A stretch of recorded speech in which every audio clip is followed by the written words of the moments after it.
ഇരുളിൽ അലയും നരരെ തേടി തരയിൽ വന്നവനേ, കരകൾ പാപക്കരകൾ നാമത്തിൽ ശുഭസന്ദേശത്തിലേക്ക് സ്വാഗതം. വിശുദ്ധ വേദപുസ്തകത്തിൽ യോഹന്നാൻ എഴുതിയ സുവിശേഷം 19 അധ്യായം 16 വാക്യത്തിൽ നാം ഇപ്രകാരം വായിക്കുന്നു: അപ്പോൾ അവനെ ക്രൂശിക്കേണ്ടതിന് അവർക്ക് ഏൽപ്പിച്ചു കൊടുത്തു. കർത്താവായ യേശു ക്രിസ്തുവിനെ വിട്ടയപ്പാൻ പീലാത്തോസ് ഒരു പരിധിവരെ ശ്രമിച്ചു. എന്നാൽ അവസാനം യഹൂദന്മാരെ പ്രസാദിപ്പിക്കാൻ കർത്താവിന് അവരുടെ കയ്യിൽ ക്രൂശിപ്പാനായി ഏൽപ്പിച്ചും കൊടുത്തു.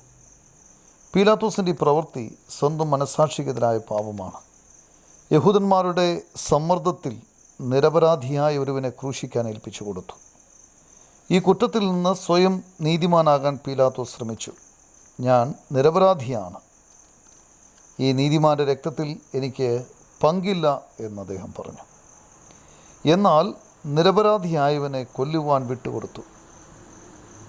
ആ പീലാത്തോസ് എങ്ങനെ നീതിമാനാകും? ഇതെല്ലാം സംഭവിച്ചത് ദൈവത്തിൻ്റെ പ്രാവചനിക തിരുവെഴുത്തുകൾ നിവൃത്തിയാകുന്നതിനായിട്ടായിരുന്നു. മനുഷ്യൻ്റെ മനസ്സാക്ഷി തന്നെ അവനെ കുറ്റക്കാരനാക്കുന്നു. മനുഷ്യൻ്റെ പാപനിമിത്തം അവൻ ദൈവകോപത്തിന് പാത്രമായിത്തീരുന്നു. ഒരു വ്യക്തി കർത്താവായ യേശുക്രിസ്തുവിൽ വിശ്വസിക്കുമ്പോൾ അവൻ രക്ഷിക്കപ്പെടുന്നു, അവൻ്റെ പാപങ്ങൾ ക്ഷമിക്കപ്പെടുന്നു, അവൻ ദൈവത്തിൽ നിന്ന് സമാധാനം കണ്ടെത്തുന്നു, ദൈവവുമായി മനുഷ്യൻ നിരപ്പ് പ്രാപിക്കുന്നു. അതിനുവേണ്ടിയാണ് യേശുക്രിസ്തു കാൽവറി ക്രൂശിൽ നമുക്ക് വേണ്ടി യാഗമാക്കപ്പെട്ടതും 3-ാം ദിവസം മരിച്ചവരുടെ ഇടയിൽ നിന്നും ഉയർത്തെഴുന്നേറ്റതും. കർത്താവായ യേശുക്രിസ്തു നിത്യാത്മാവിലൂടെ ദൈവമുമ്പാകെ കുറ്റമറ്റവനായി തന്നെ സമർപ്പിച്ചു.